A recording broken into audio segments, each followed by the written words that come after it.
So nakuha na natin yung mga fry, guys.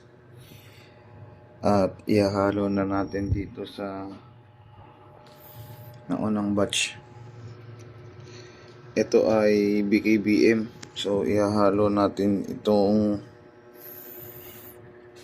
marble sa kanila. Okay lang ihalo kasi lahat naman yan black, wala naman ibang kulay. So identified pa rin natin kung ano yung anak ng marble. Kasi lahat yan black, guys. Hindi nyo kita. Sorry naman. Kaya tamad pa ako maglinis ng aquarium eh.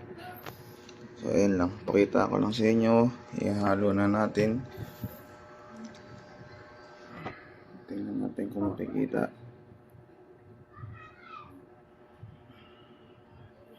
Yun. Solid. Napakarami. Yan. Yun. Na water shock. Gulat sa tubig. Pero okay lang yan. Strong naman yung mga isda ko. So yun lang guys. Happy fish keeping.